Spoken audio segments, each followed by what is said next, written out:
en el segmento, cuando se terminaba el segmento anterior, toda esta situación se está combinando con una realidad en el mercado laboral donde ya veníamos, a ver, el COVID trajo una nueva tendencia en los mercados laborales que venía sucediendo. Yo creo que el COVID acelera todos los procesos de virtualización, de sustitución por tecnología, por robótica en el mercado laboral, y eso pues pinta un panorama diferente en términos del mercado laboral que eventualmente pues va a tener sus impactos, no solamente en crecimiento, sino en los temas de redistribución de la renta. Ya esto era un tema que venía hablándose hace mucho tiempo, de el gran reto que estaba trayendo los avances tecnológicos en temas de distribución de la renta.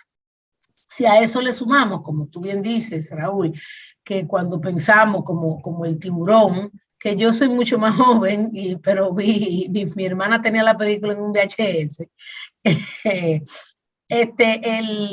si vemos que esto podría complicar el escenario de política monetaria, inclusive de política fiscal, ¿verdad? O sea, como tú decías, de las políticas macroeconómicas, de esa twin policy.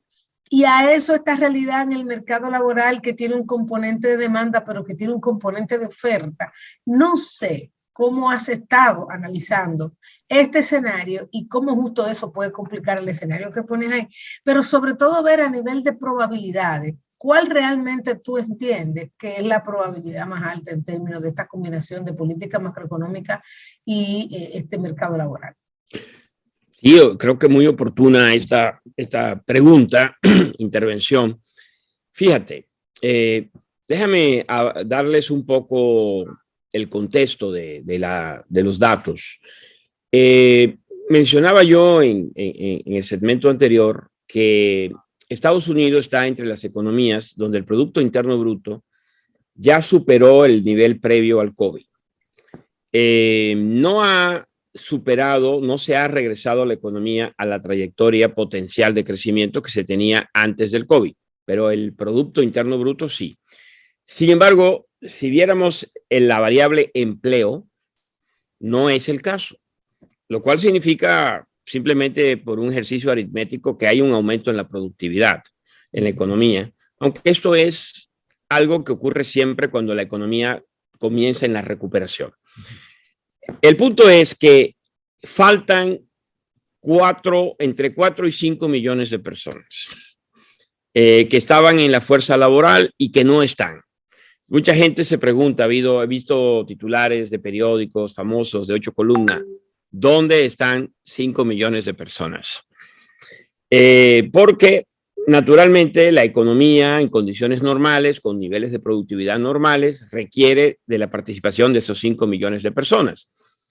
Y es uno de los canales que preocupa a los bancos centrales, el que la economía siga progresando y que haya esa inelasticidad de la oferta de trabajo. De hecho, los demógrafos, los economistas, le llamamos a eso la tasa de participación. Es decir, ¿qué proporción de la población en edad de trabajar está realmente buscando trabajar? Y Estados Unidos está registrando en este momento unas tasas de participación de alrededor del 61% de lo que se llama la población económicamente activa.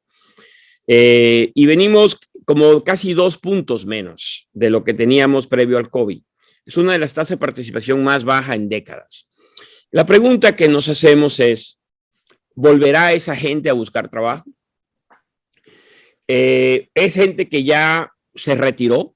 O sea, que estaba en el borde de un retiro y que ante el temor y viendo la experiencia del COVID, decidió ya tomarse el resto de su vida con menos ansiedad, es decir, ya no va a volver a buscar trabajo, o es gente que todavía va a regresar a buscar trabajo, pero que debido a las disrupciones en el mercado de trabajo, por ejemplo, mujeres, pues no consiguen a alguien con quien dejar los niños.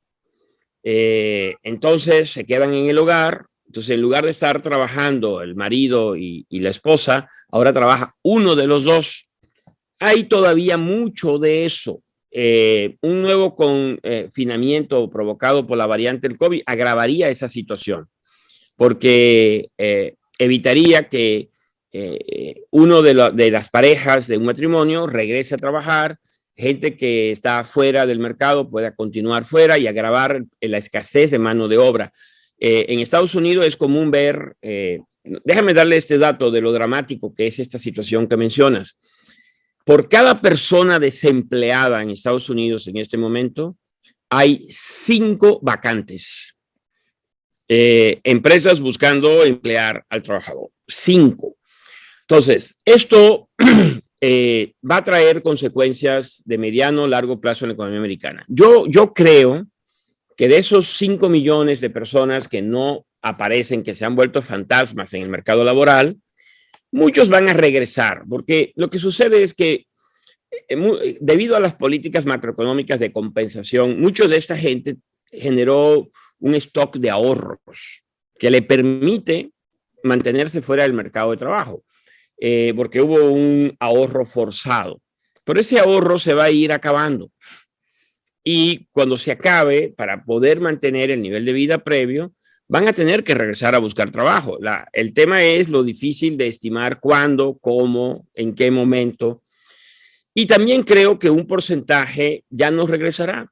Habrá un porcentaje que reevaluará su vida y dirá, no vale la pena seguir matándome en el empleo cuando quién sabe si viene un virus y acaba con mi vida. Seguro, algún par de millones a lo mejor no regresa. Y esto, pues sabemos algo de la economía americana, tal vez no de la europea, y es que va a haber nueva migración. A pesar de todas las leyes y todo el debate político, Estados Unidos, si le faltan 2 millones de empleos de jóvenes, pues los va a importar. ¿De dónde? Pues de México, del Caribe, de algún lado van a llegar, solo que el proceso pues, va a tomar tiempo, va a posiblemente ser parte del debate político, pero yo así creo, Jackie, que se va a ir resolviendo el asunto. Una parte de los trabajadores que no aparecen buscando trabajo volverán cuando se les acabe el ahorro que formaron en la pandemia, y otra parte no, pero entonces, dado que la economía americana tiene un mercado de trabajo que es muy flexible, aunque no necesariamente legal, pues eso se va a acomodar con mano de obra de otros países. Hay un amigo mío, un investigador, que dice que parte del problema, tal vez no lo puedo afirmar contundentemente, parte del problema del mercado laboral es que se detuvo los flujos migratorios hacia Estados Unidos.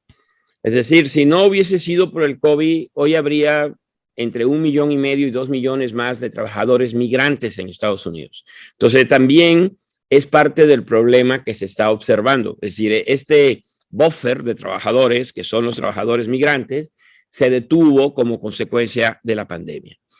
Hay países y que yo conozco, y ustedes a lo mejor pueden ilustrar el tema aquí en República Dominicana. Yo conozco bien México. En México ocurre lo contrario de Estados Unidos. El Producto Interno Bruto mexicano todavía no regresa a los niveles previos al COVID. Estamos a nada, muy, muy cerca. Pero el que sí regresó es el empleo. En México tenemos ya más empleo formal e informal de total del que teníamos antes del COVID. Entonces, ¿por qué se recupera tan rápido ante una recuperación de la demanda menor en México? Y en Estados Unidos se recupera tan lento el mercado de trabajo ante un evento de recuperación del mercado de la demanda agregada mayor. Yo creo que refleja las diferentes estructuras. En México la gente no tiene mucho ahorro disponible como para aguantar meses, años esperando una mejor oportunidad.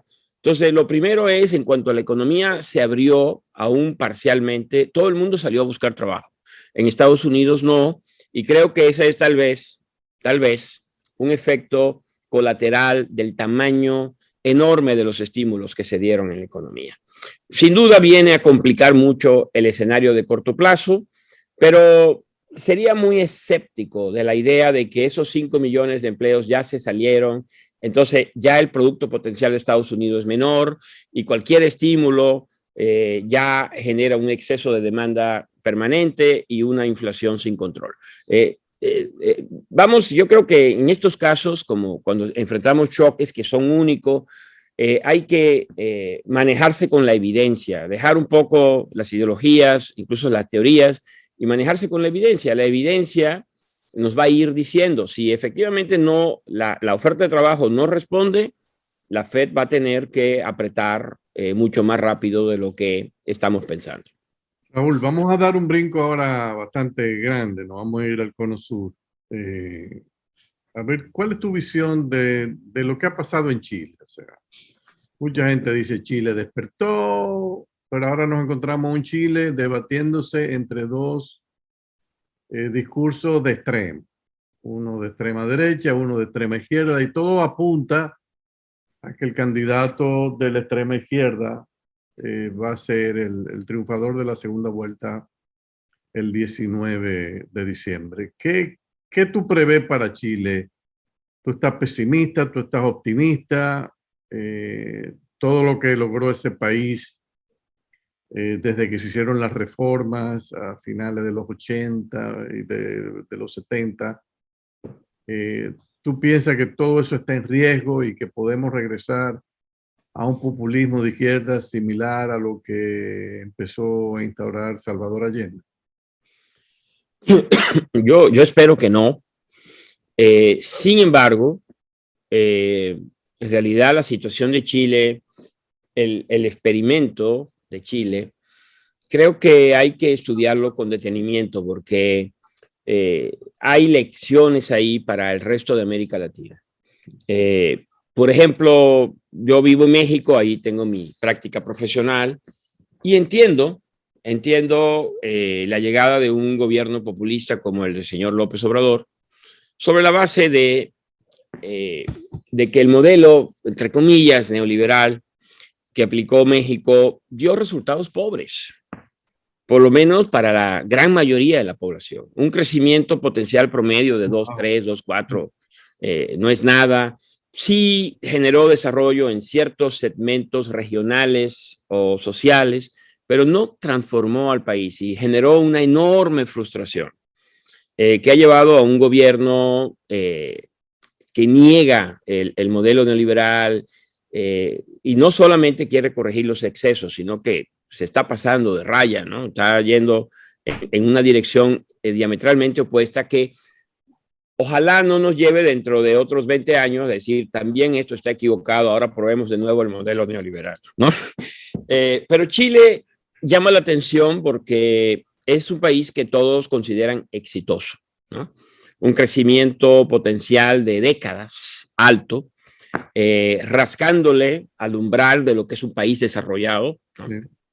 Y súbitamente nos encontramos con esta situación. Yo vi los resultados de la primera vuelta y lo que me quedó claro es que el centro político, la centro izquierda, la centro derecha, que es el sostén de este modelo de desarrollo, quedó vacío. Y si como una cola de distribución de probabilidad, tenemos una distribución bimodal con dos modas, pero que están en los extremos. Entonces, tenemos que aquí, perdona que use la imagen, es una formación profesional. La media es muy diferente de las modas, ¿no? La media está en el centro, pero igual que la mediana, pero nada que ver con las modas. Es una distribución donde la población se fue a la extrema izquierda y a la extrema derecha. Me temo que no podemos decir que eso sucede porque hay mucha pobreza en el país. Pobreza extrema en Chile fue abatida, esencialmente. Yo creo que viene por un tema de desigualdad. Y eso me recuerda mucho un estudio, unos papers que leí hace muchos años sobre lo que se llama el juego del dictador o el ultimatum game, que es un juego distributivo, donde se plantean opciones donde todos mejoran, pero de forma desigual, o opciones donde todos se hunden. Y de forma sistemática, en los experimentos que se han hecho por décadas, la gente opta porque todos se hundan. Entonces, esto quiere decir que se rompió el consenso de lo que es aceptable socialmente. Creo que esa es la situación de Chile. Y eso muestra por qué el centro se quedó desierto.